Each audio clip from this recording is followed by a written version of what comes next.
एक समय था जब सारे देश भारत पर राज करने का सपना देखते थे, क्योंकि भारत तब दुनिया के सबसे अमीर देशों में से एक था। भारत देश शुरुआत से ही संपन्न रहा है और हमारे देश को सोने की चिड़िया कहा जाता था। लेकिन इस सोने की चिड़िया के पंख किसने काट दिए? आज के वीडियो में आपको इसी सवाल का जवाब मिलेगा। भारत शुरू से ही कृषि प्रधान देश रहा है और साथ ही मसाले, कपड़े, मूर्तिकला और लोहे का एक बड़ा निर्यातक देश भी। भारत मसालों के व्यापार में विश्व का सबसे बड़ा देश था।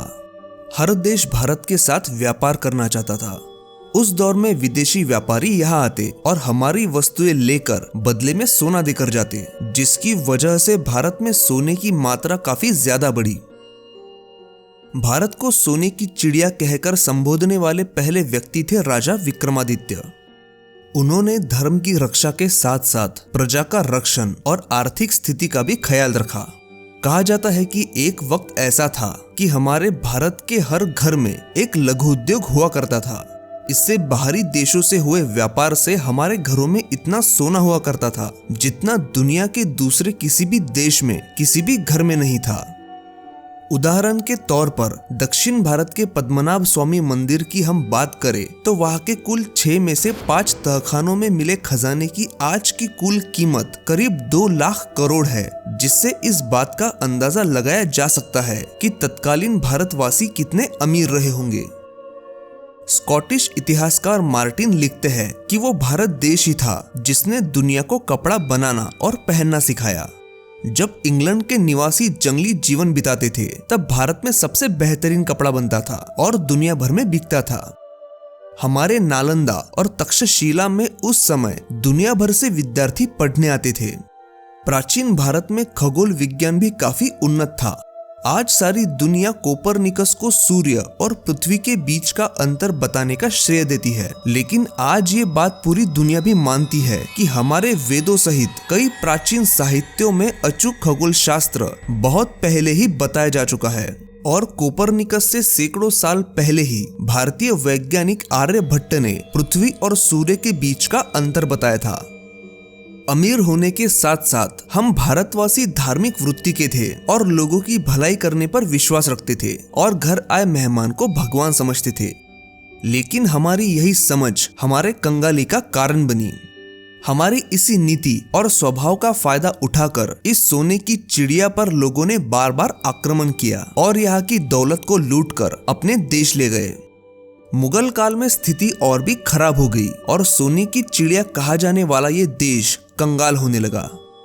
हमारा भारत भौगोलिक दृष्टि से तो परिपूर्ण था ही, इसीलिए हमें लूटने के साथ साथ लुटेरे यही बस जाते और फिर शुरू करते अत्याचार और धर्म परिवर्तन का सिलसिला। फिर भी अंग्रेजों के आने से पहले तक भारत की व्यावसायिक स्थिति मजबूत ही थी, लेकिन व्यापार करने के बहाने से अंग्रेज भारत आए और आगे क्या हुआ यह हम सबको पता है। अंग्रेजों ने भारत पर कब्जा करके हमारी अर्थव्यवस्था को पूरी तरह से बर्बाद कर दिया। हमारे देश की एक और नायाब चीज थी जिसे अंग्रेज ले गए, वो था कोहिनूर हीरा। कहा जाता है कि दुनिया में हर चीज की एक कीमत होती है, लेकिन कोहिनूर हीरा एक ऐसी चीज थी जिसकी कीमत आज तक कोई लगा नहीं पाया और इस हीरे के मालिक थे Maharaja Dilip Singh. National archives of India के दस्तावेजों के मुताबिक वर्ष 1849 में ब्रिटिश और सिखों के बीच एक भयंकर लड़ाई हुई थी, जिसके बाद British governor general Lord Dalhousie और महाराजा दिलीप सिंह के बीच लाहौर का समझौता हुआ था, जिसमें कोहिनूर हीरा ब्रिटेन की महारानी को सरेंडर किया गया। कोहिनूर मिलने के बाद ब्रिटिश गवर्नर लॉर्ड डलहौजी ने यह कहा था कि कोहिनूर सदियों से भारत पर विजय का ऐतिहासिक प्रतीक रहा है। ऐसी बहुत सारी बातें हैं जिसे जानकर हमें भारतीय होने पर गर्व होगा, लेकिन ये सारी बातें सिर्फ 5 मिनट में बताना संभव नहीं है। आज हमारा भारत देश संपत्ति के मामले में भले ही दूसरे देशों से पीछे है, लेकिन हमारे भारत के इस सुवर्ण इतिहास को जानकर हमें गर्व महसूस होना चाहिए और साथ में ये सपना भी हर भारतीय जरूर देखे कि वो दिन जरूर आएगा जब हमारा भारत अपना खोया हुआ खिताब फिर से हासिल करेगा। अगर आप चाहते हैं कि ये वीडियो ज्यादा से ज्यादा लोगों तक पहुंचे तो इसे लाइक जरूर करें और ऐसी वीडियोस देखने के लिए हमारे चैनल को सब्सक्राइब करें।